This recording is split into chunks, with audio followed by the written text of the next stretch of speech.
ఓం నమో భగవతే వాసుదేవాయ. ఓం నమో భగవతే వాసుదేవాయ. ఓం నమో భగవతే వాసుదేవాయ.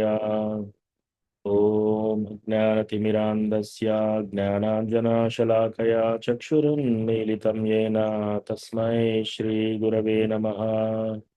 श्रीचैतन्यमनोभीष्टं स्थापितं येन भूतले स्वयं रूपा कदा मह्यं ददाति स्वापदान्तिकम्। वन्देऽहं श्रीगुरो श्रीयुतापदकमलं श्रीगुरून् वैष्णवांश्च श्रीरूपं साग्रजातां सहगना रघुनाथान्वितं तं सजीवम् साद्वैतं सावधूतं परिजनासहितं कृष्णचैतन्यदेवं श्रीराधा कृष्णपादान् सहगना ललिता श्रीविशाखान्वितांश्च।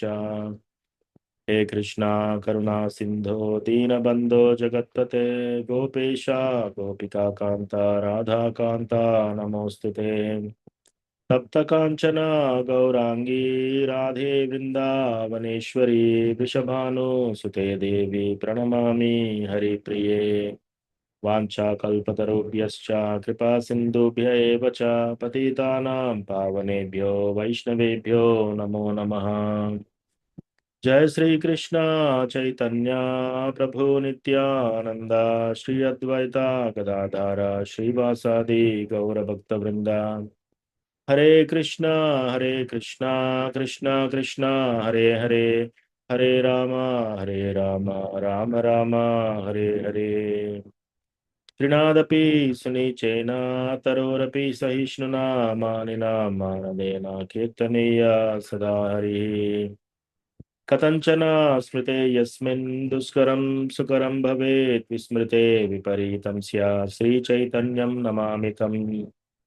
संसार दुःखजलदौ प्रदितस्य कामा क्रोधादिनक्रमकरे कबलीकृतस्य दुर्वासना निगडितस्य निराश्रयस्य चैतन्यचन्द्र मम देहि पदावलम्बम्।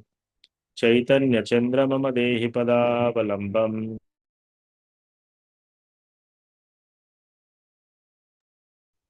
हरे कृष्णा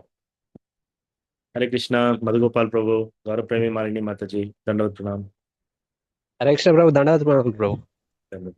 हरे कृष्ण प्रभु जी, प्रणाम। సో ఈరోజు ప్రారంభించే ముందు ఎవరికన్నా ఏమైనా ప్రశ్నలు, ఏమైనా టాపిక్స్ డిస్కస్ చేయాలని ఉందా?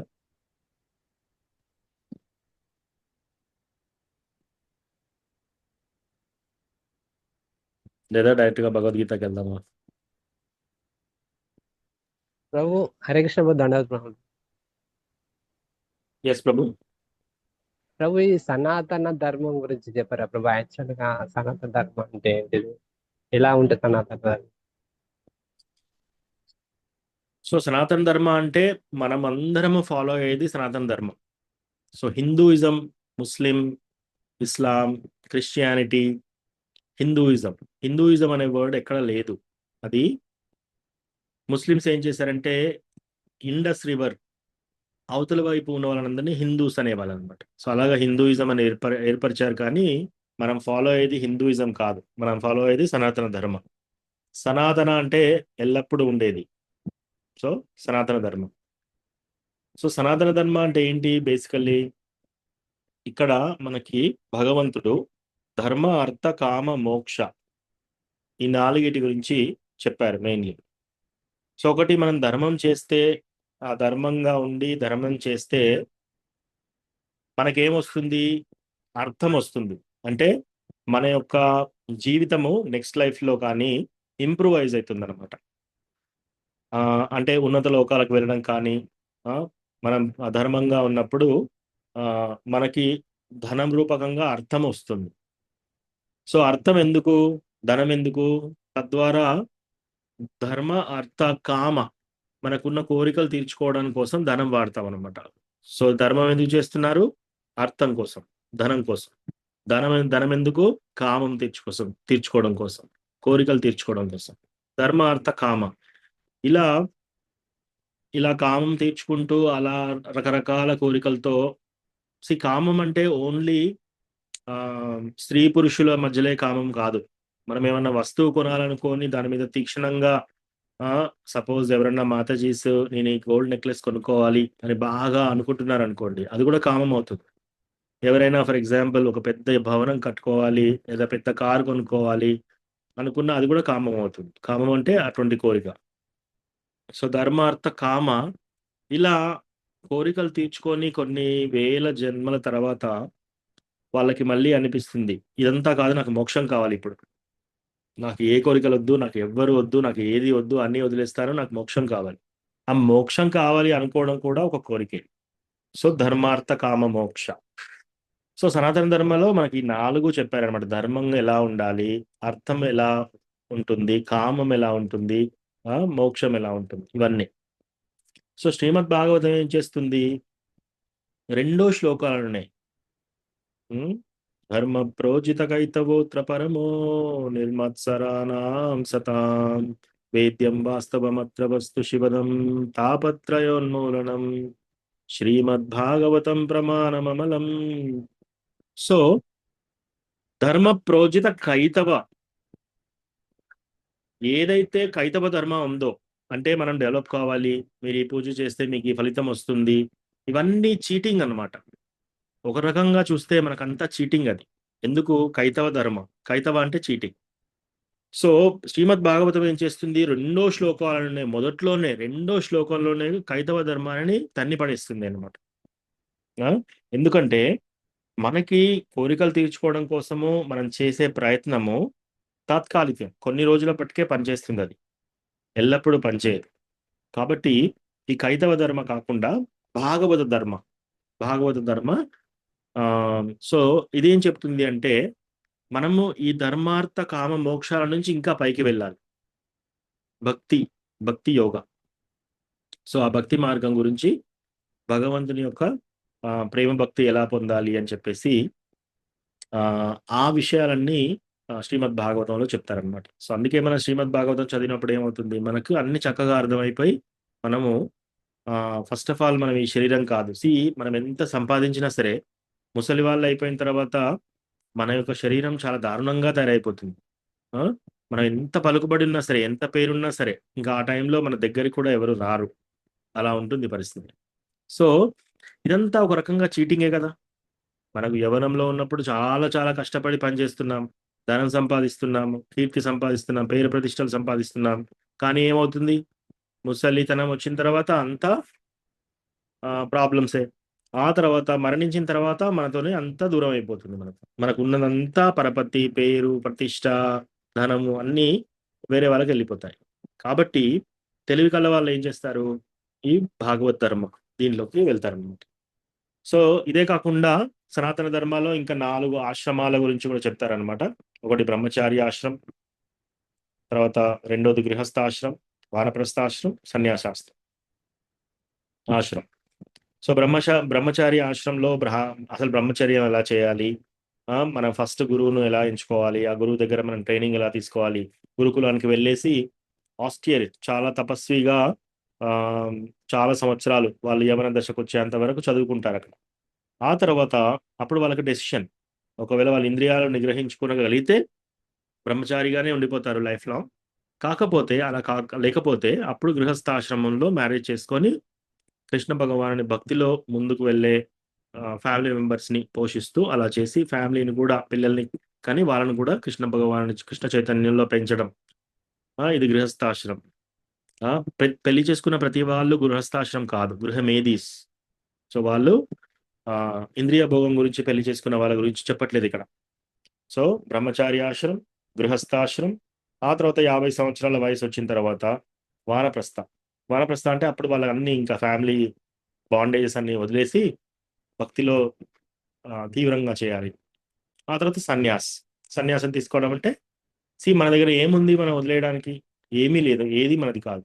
సో సన్యాసాశ్రమంలో సన్యాసిస్ ఎలా తీసుకుంటారు, తర్వాత సన్యాసిస్ యొక్క మెయిన్ పర్పస్ ఏంటి, అవన్నీ సన్యాసాశ్రమం. సో ఇదంతా కలిపి మనకు సనాతన ధర్మాలో చెప్పారనమాట. సో అది సనాతన ధర్మం. ఓకేనా మధుగోపాల్ ప్రభు? ఇంకా ఏమైనా స్పెసిఫిక్ ప్రశ్న ఉందా అందులో? Okay bro, okay bro. వచ్చారా బ్రో మరి మీరు వరంగల్కి? Yes Prabhuji, yes Prabhuji. ఇప్పుడు అమ్మ నాన్న ఇంట్లో ఉంటున్నాను, వరంగల్లోనే ఉంటున్నాను, హన్మకొండ. టెంపుల్కి ఎప్పుడు వస్తారు బ్రో? టెంపుల్ కి ఎస్ ప్రభు, ఎప్పుడు వీకెండ్ వస్తాను ఫర్ షూర్. ఓకే, మధ్యలో ఏమన్నా ఉంటే కూడా వస్తాను. అంటే ఒక ప్రభు అడిగాడు, మీరు వచ్చినప్పుడు నేను తెలుసుకొని చెప్పరా అని అడిగాడు. మీకోసం వెయిట్ చేస్తున్నా రవి ప్రభు అని. షూర్ ప్రభు, మీ గురించి సాటర్డే సండే తప్పకుండా వస్తాను. సాటర్డే సండే సండే వస్తాను. వస్తారా? సాటర్డే సండే సాటర్డే సండే వస్తారా? మార్నింగ్ టైమా ప్రభు? టెంపుల్ టైం ఎప్పుడు అప్పుడు వస్తాను. అంటే దామోదర ఆరతికి వస్తారా, లేకపోతే మార్నింగ్ గురు పూజ టైంలో వస్తారా అని యూజువల్గా ప్రభు చెప్దామని. క్లాస్ టైం ఎప్పుడు ఉంటుంది ప్రభు? క్లాస్ టైంకి వస్తాను నేను. క్లాస్ టైం అంటే ఓకే, 7 గంటలకు ఉంటుంది ప్రభు. మార్నింగ్ 7 గంటల 10 నిమిషాలు. సరే ప్రభు, నేను మీకు అంటే చెప్తాను. అంటే అంటే సాటర్డే అయితే, సండే అయితే మళ్ళీ మనకు 9 o'clock ఉంటుంది ఉమ్, క్లాస్. మీకు మెసేజ్ పెడతాను. Okay, okay sir, thank you. Thank you bro. Hare Krishna. Hare Krishna.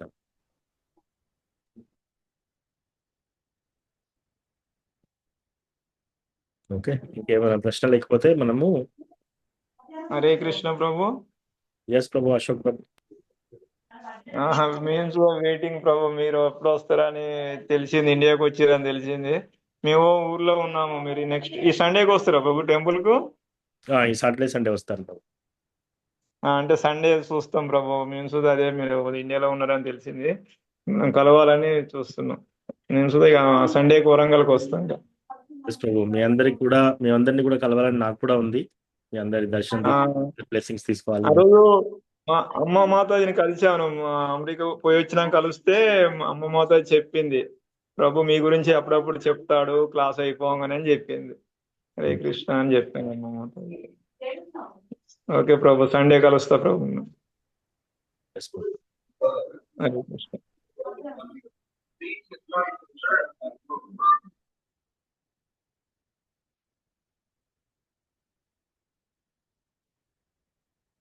So మనము లాస్ట్ ఎక్కడ ఆపాము?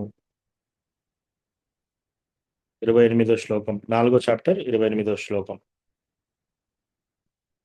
సో ఈ 4వ చాప్టర్ వచ్చేసి మనకు ట్రాన్సెండెంటల్ నాలెడ్జ్, జ్ఞాన యోగా గురించి చెప్తుంది.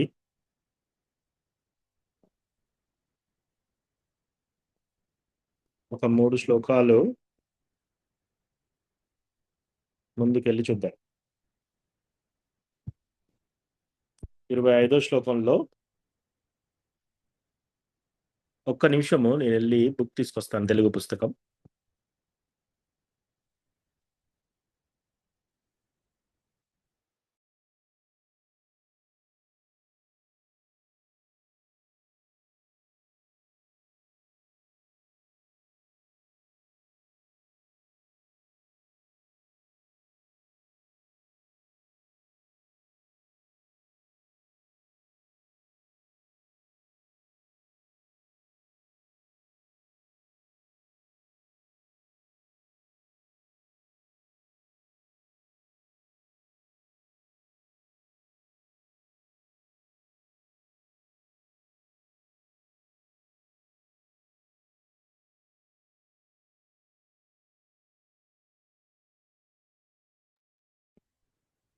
హరే కృష్ణ.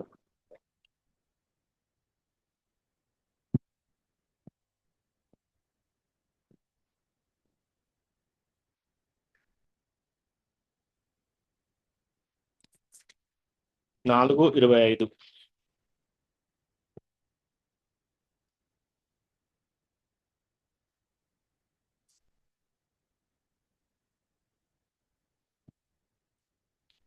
దైవం ఏవాపరే యజ్ఞం యోగినా పర్యుపాసతే బ్రహ్మాజ్ఞావపరే యజ్ఞం యజ్ఞేనైవోపజుహ్వతి. సో ఇక్కడ యోగులందరూ ఎలా ఎలా వాళ్ళ యొక్క ఇంద్రియాలను ఎలా నిగ్రహిస్తున్నారు, ఏం చేస్తున్నారు అనేది ఇక్కడ ఇస్తున్నారు అనమాట. ఇది దివ్య జ్ఞానం చాప్టర్లో. కొందరు యోగులు వివిధ యజ్ఞాలను సమర్పించడం ద్వారా దేవతలను చక్కగా పూజిస్తారు. మరికొందరు పరబ్రహ్మం అనే అగ్నిలో హోమం చేస్తారు.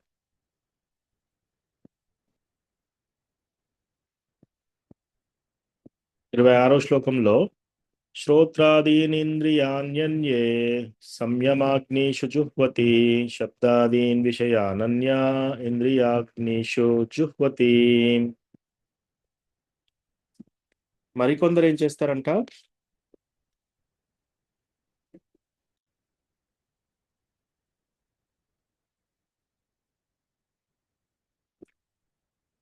కొందరు నిష్ఠాపరులైన బ్రహ్మచారులు, ఇదంతా బ్రహ్మచారీస్, నిష్ఠగా ఉన్న బ్రహ్మచారులు ఏం చేస్తున్నారంట, శ్రవణ కార్యాన్ని, ఇంద్రియాలను మనోనిగ్రహం అనే అగ్నిలో హోమం చేస్తారు. అంటే వాళ్ళు వాళ్ళు బ్రహ్మచర్యం చేస్తున్నప్పుడు శ్రవణ కార్యాన్ని, అంటే కృష్ణ కథ వినడం ద్వారా, శ్రవణం అంటే వినడం, సో శ్రవణ కార్యాన్ని, ఇంద్రియాలను మనోనిగ్రహం అనే అగ్నిలో హోమం చేస్తారు. వాళ్ళు మనస్సును నిగ్రహించుకునే అనే అగ్నిలో వాళ్ళు ఈ శ్రవణ కార్యాన్ని హోమం లాగా చేస్తున్నారన్నమాట.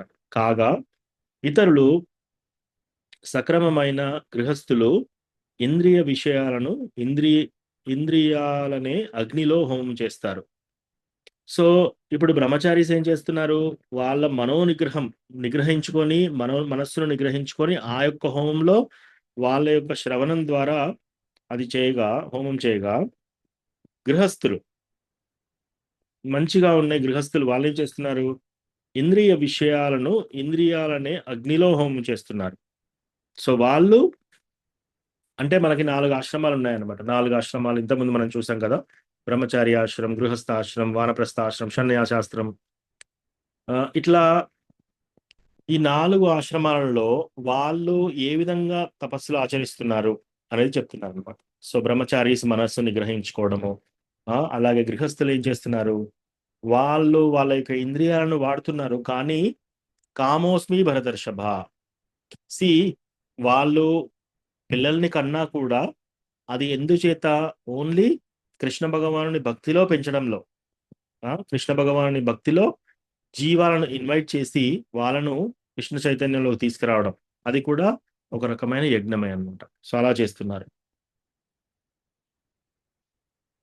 27 సర్వాణీంద్రియ కర్మాణి ప్రాణకర్మాణి చాపరే ఆత్మ సంయమ్య యోగాగ్నౌ జుహ్వతి జ్ఞానదీపితే.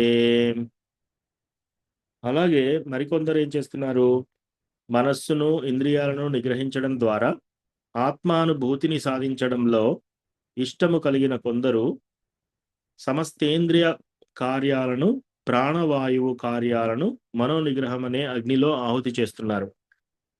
సో ఇంకా కొందరు ఏం చేస్తున్నారు, వాళ్ళ మనస్సుని, వాళ్ళ యొక్క ఇంద్రియాలను నిగ్రహించుకోవడం ద్వారా ఆత్మానుభూతి, ఎప్పుడైతే ఆ యొక్క నిగ్రహణ చేస్తున్నారో ఇంద్రియాలను, ఆత్మానుభూతి చెందుతున్నారు వాళ్ళు. ఆ సాధించడంలో ఇష్టము కలిగిన, ఆత్మానుభూతి సాధించాలనే ఇష్టం ఎవరికైతే ఉందో, దివ్యజ్ఞానం ఆస్వాదించాలి అని చెప్పేసి, వాళ్ళు ఈ యొక్క మనస్సు, ఇంద్రియాలను నిగ్రహించడం ద్వారా సమస్త ఇంద్రియ కార్యాలను, ప్రాణవాయు కార్యాలను, అంటే సిట్టింగ్ పాస్చర్స్, కూర్చొని బ్రీతింగ్ కంట్రోల్ ఇవన్నీ చేస్తూ ఆ మనోనిగ్రహం అనే అగ్నిలో ఆహుతి చేస్తున్నారు అనమాట. సో వాళ్ళు కూడా ఈ విధంగా యజ్ఞం చేస్తున్నారు. 28వ శ్లోకం ద్రవ్యయజ్ఞాస్తపోయజ్ఞ యోగయజ్ఞాస్తతాపరే స్వాధ్యాయ జ్ఞానినస్ యజ్ఞాస్ స్వాధ్యాయ జ్ఞాన యజ్ఞాశ్చ యతయ సంసితా వ్రతాః. కఠిన వ్రతాలను చేపట్టి కొందరు, తమ సంపత్తులను అర్పించడం ద్వారా కొందరు, ఇతరులు తీవ్రమైన తపస్సులు చేయడం ద్వారా, అష్టాంగ యోగ పద్ధతి సాధన చేయడం ద్వారా, లేదా ఆధ్యాత్మిక జ్ఞాన ప్రగతి కొరకు వేదాధ్యయనం చేయడం ద్వారా జ్ఞానవంతులు అవుతారు. సో మరికొందరు ఏం చేస్తున్నారంట, కొందరు ఏం చేస్తున్నారు, కఠిన వ్రతాలు చేస్తున్నారు కొందరు. ఆ కఠిన వ్రతాలు దేనికి, కృష్ణ భగవానుని ప్రీత్యర్థం. తమ సంపత్తులను అర్పించడం ద్వారా కొందరు ఏం చేస్తున్నారు, బాగా ధనం ఉండి జాబ్ చేస్తూ వాళ్ళు ఏం చేస్తున్నారు, వాళ్ళ యొక్క సంపదను అర్పిస్తున్నారు. ఇతరులు తీవ్రమైన తపస్సులు చేయడం ద్వారా మిగతా వాళ్ళు తీవ్రంగా తపస్సు చేస్తూ ఉన్నారు. ఆ, అష్టాంగ యోగ పద్ధతిని, అష్టాంగ యోగ అంటే యమ నియమ ప్రాణాయామ ప్రత్యాహార ధారణ సమాధి. సో ఇట్లా అష్టాంగ యోగ చేసి కొందరు ఇట్లా రకరకాలుగా వీళ్ళందరూ జ్ఞాన సముపార్జన చేస్తున్నారు. సో ఇక్కడ వరకు చూసాం మనము లాస్ట్ టైం. ఇదంతా ఏంటి? దివ్య జ్ఞానాన్ని పురోగతి కోసం. సో ఇదంతా ఇప్పుడు మనం కర్మయోగ జ్ఞానయోగ సెక్షన్లో ఉన్నాము.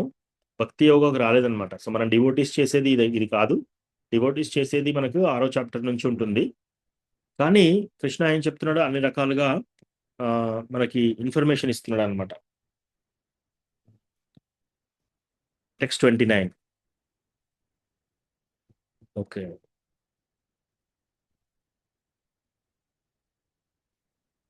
ఓకే. వసంతి మాతాజీ, కృష్ణమూర్తి ప్రభు మీరు చదువుతారా? Yes, Prabhuji. 29. అపానే జుహ్వతి ప్రాణం అపానే జిహ్వతి ప్రాణం ప్రాణే పానం తథా పరే ప్రాణే పానం తథా పరే ప్రాణాపానగతిరుద్ధ్వా ప్రాణాపానగతిరుద్ధ్వా pranayama పరాయణాః ప్రాణాయామపరాయణాః అపరే నియతాహారా అపరే నియతాహారా ప్రాణాన్ ప్రాణేషు జుహ్వతి. ప్రాణాన్ ప్రాణేషు జుహ్వతి. Translation: Still others who are inclined to the process of breath restraint to remain in trance practice by offering the movement of the outgoing breath into the incoming and incoming breath into the outgoing, and thus at last remain in trance, stopping all breathing. Others, curtailing the eating process, offer the outgoing breath into itself as a sacrifice. Thank you, Prabhu. So ఇక్కడ అష్టాంగ యోగాల గురించి చెప్తున్నారు అనమాట. Thank you Mataji Prabhu. So మరికొందరు ఏం చేస్తున్నారట,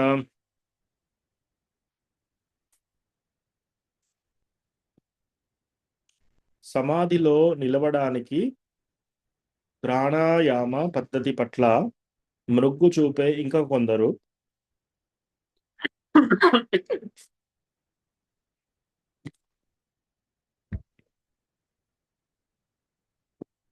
ప్రాణవాయువును అపానవాయువును ప్రాణవాయువులో అర్పించడాన్ని సాధన చేసి ఆ విధంగా చివరకు పూర్తిగా శ్వాసను ఆపి సమాధిలో నెలకొంటారు.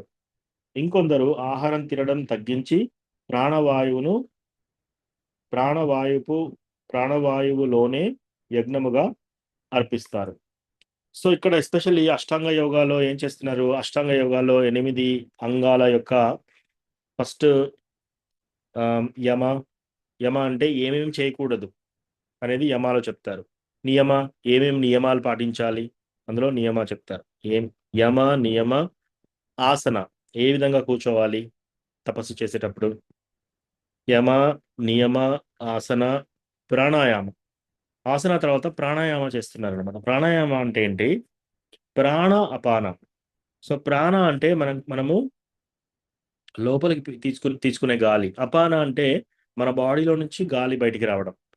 సో ఈ ప్రాణాపాన ఈ యొక్క కంట్రోల్ చేస్తున్నారు విధంగా.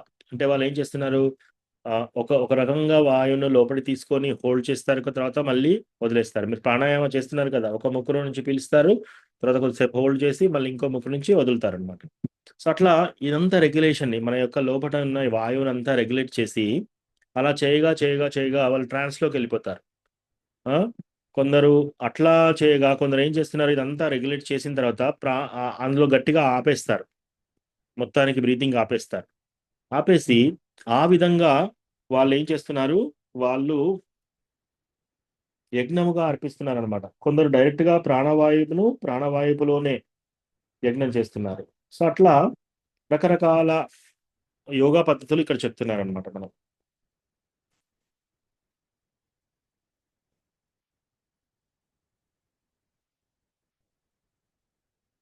ఓకే, ఈ భాష్యం చూద్దాము. శాస్త్రక్రియను నియంత్రించే ఈ పద్ధతిని ప్రాణాయామ అని అంటారు. ఆదిలో ఇది నానా రకాల ఆసనాల ద్వారా హఠయోగ పద్ధతిలో ఆచరింపబడుతుంది. ఈ పద్ధతులన్నీ ఇంద్రియ నిగ్రహానికి, ఆధ్యాత్మిక అనుభూతిలో ప్రగతికి సిఫార్సు చేయబడినవి. సో బేసికల్లీ ఈ యొక్క ఆసన, యమ, నియమ, ప్రాణాయామ దేనికి చేస్తున్నారు? ఇంద్రియాలను నిగ్రహించుకోవడం కోసం చేస్తున్నారు వాళ్ళు.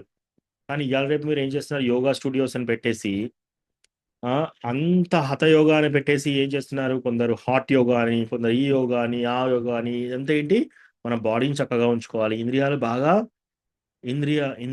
బాగా ఇంద్రియార్థాలతో ఉపయోగించుకునే విధంగా చేస్తున్నారు, విచ్ ఇస్ రాంగ్. అది తప్పు పరిస్థితి.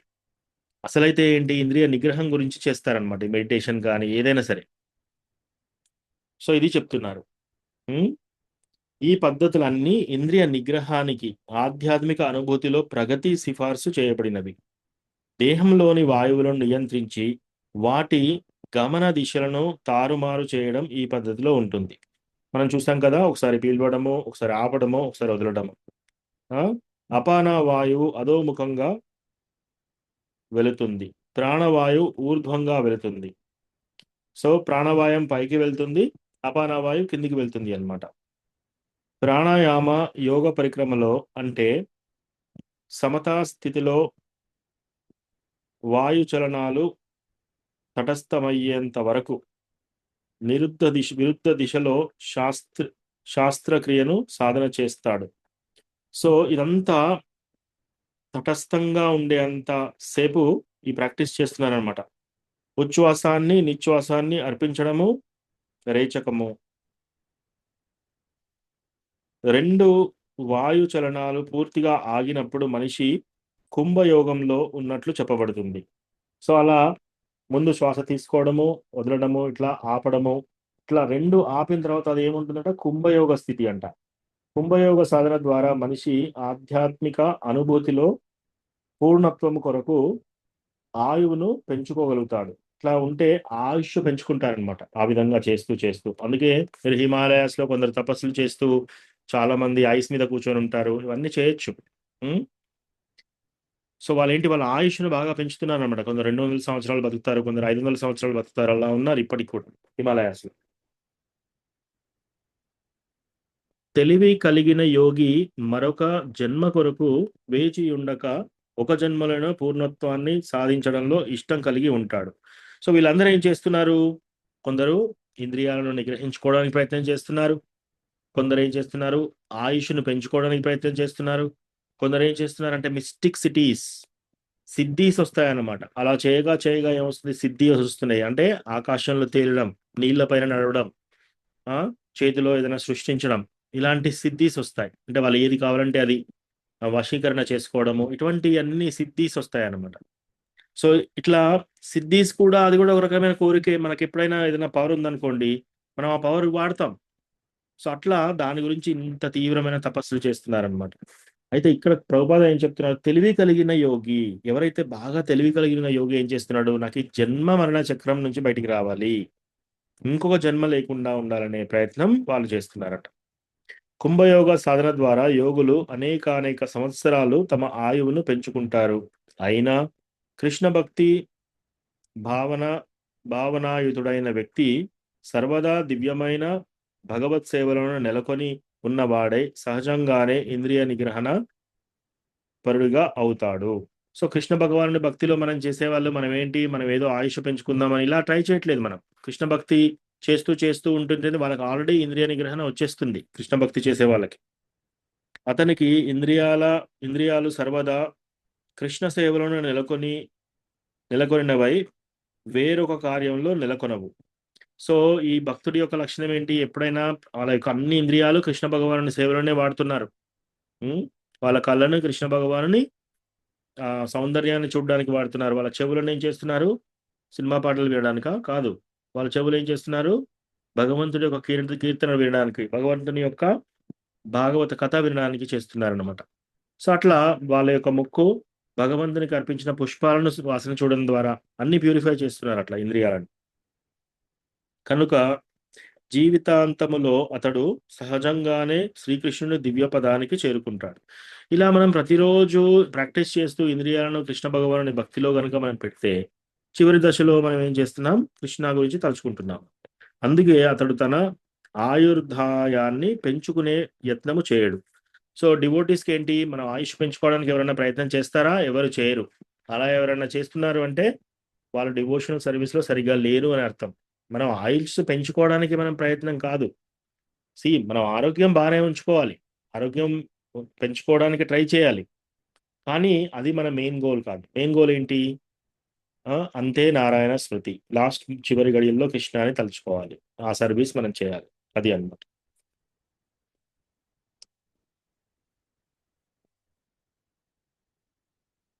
ఓకే, విజయ్ రఘునాథ్ ప్రభు మీరు చదువుతారా నెక్స్ట్?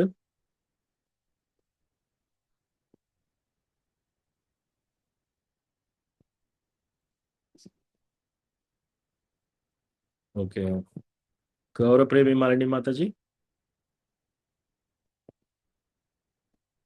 హరే కృష్ణ ప్రభుజీ.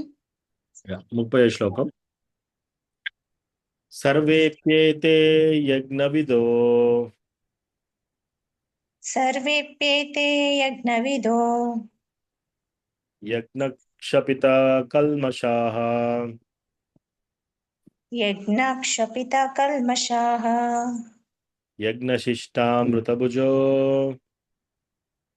యజ్ఞశిష్టామృతభుజో యాంతి బ్రహ్మా సనాతనం. యాంతి బ్రహ్మా సనాతనం. Translation: all these performers who know the meaning of sacrifice become cleansed of sinful reactions, and having tasted the nectar of the results of sacrifices, they advance towards the supreme eternal atmosphere. చదవండి మాత.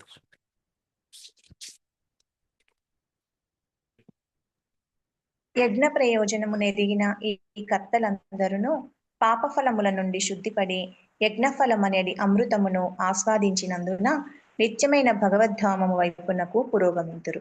Hare Krishna. Thank you Mataji. So ఇక్కడ ఏం చేస్తున్నారు? యజ్ఞము యొక్క అర్థమును తెలిసిన ఈ కర్తలందరూ, ఇప్పుడు మనం చూసిన వీళ్ళందరూ రకరకాల, కొందరు ఏం చేస్తున్నారు, వాళ్ళ మనో నిగ్రహం చేస్తున్నారు, కొందరు వాళ్ళ ఇంద్రియ నిగ్రహం చేస్తున్నారు, కొందరు వాళ్ళ బ్రీతింగ్ నిగ్రహణ చేస్తున్నారు.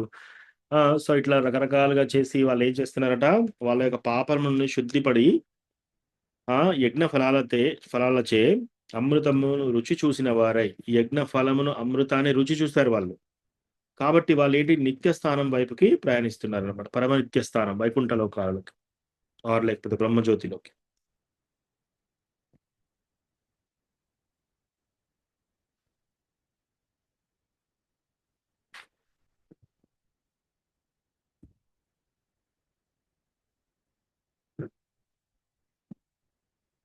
పద్మజా మాతాజీ మీరు చదవగలుగుతారా?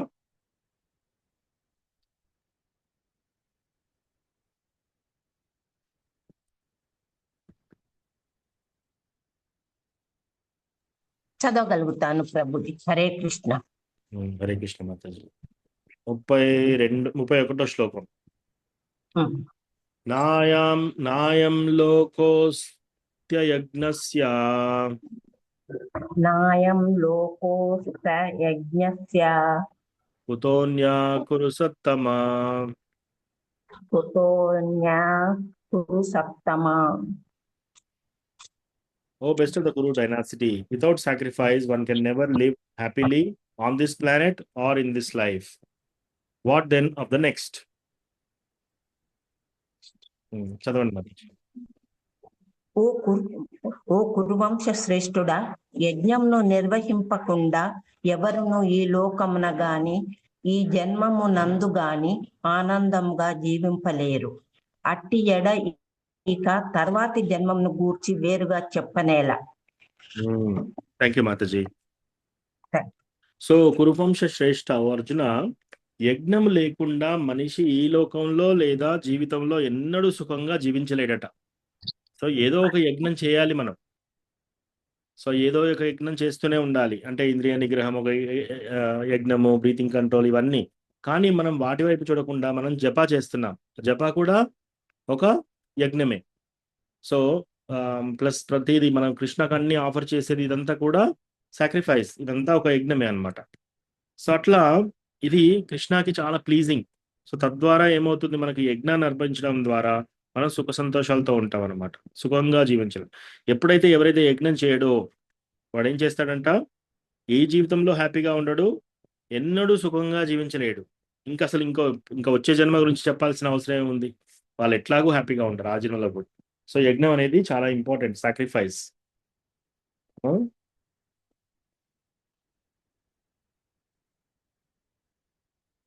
ఓకే, సో ఈరోజు ఇక్కడ ఆపుదాము. ఎవరికన్నా ఏమైనా ప్రశ్న ఉంటే అడగండి, ఈరోజు డిస్కస్ చేసింది కానీ ఇన్ జనరల్ కానీ.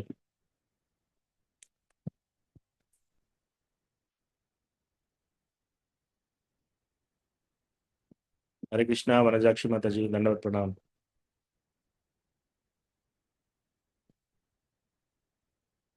సో సమ్మరీ ఏంటంటే, ఇప్పుడు మనకి జ్ఞాన యోగా చాప్టర్లో ఉన్నాము. దండవత్ మాతాజీ. సో మనము ఈ యజ్ఞం చేయడము అలవర్చుకోవాలి. యజ్ఞం ద్వారా మనం ప్యూరిఫై అవుతాము, ప్లస్ సుఖంగా ఉంటాం అనమాట. యజ్ఞం చేయకుండా ఎవరైనా నార్మల్గా ఉంటున్నారో వాళ్ళకి హ్యాపీనెస్ ఇక్కడ ఉండదు, హ్యాపీనెస్ పైలోకాలకి చేరుకునే అవకాశం ఉండదు. ఇంకో నెక్స్ట్ లైఫ్ కూడా ఎంత దారుణంగా ఉంటుందో కూడా మనకు తెలియదు అనమాట. సో యజ్ఞం అనేది చాలా ఇంపార్టెంట్. కాకపోతే కర్మయోగ, జ్ఞానయోగ, ఇవన్నీ రకరకాల యోగాస్, ఇది చాలా లెందీ. తద్వారా పర్ఫెక్షన్కి రాలేరనమాట. మెట్లు ఎక్కుతున్నారు ఇంకా, కానీ పర్ఫెక్షన్కి రాలేరనమాట. పర్ఫెక్షన్ ఏంటి, కృష్ణ భగవాను యొక్క భక్తి యోగ, అది అన్నిటికంటే high level perfection. Thank you so much. ఇంకేం ప్రశ్న లేకపోతే మనం ఇక్కడ ఆపుతాము. వాంఛాకల్పతరుభ్యస్య కృపా సింధుభ్యైవ చ పతితానాం పావనేభ్యో వైష్ణవేభ్యో నమో నమః. హరే కృష్ణ ప్రభుజీ. హరే కృష్ణ.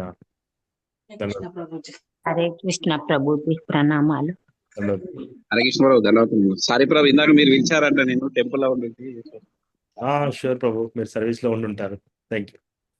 అదే సారీ ప్రభు, చాలా వినలేదు, అంటే నేను respond no problem Prabhu. Thank you Prabhu. Next వారం క్లాస్ ఉండదు, నేను ట్రావెల్ చేస్తున్నాను, మళ్ళీ యుఎస్కి వెళ్తాను. సో నెక్స్ట్ వారం స్కిప్ చేసి వచ్చే వారం మళ్ళీ పెట్టుకుందాం భక్తి విషయం. ఎప్పటి వరకు ఉంటున్నారు? నేను నెక్స్ట్ ట్యూస్డే వరకు ఉంటాను ప్రభు. ట్యూస్డే వచ్చే మంగళవారం వెళ్తున్నాను. ఓకే. Thank you Prabhu. ప్రణామ్. హరే కృష్ణ.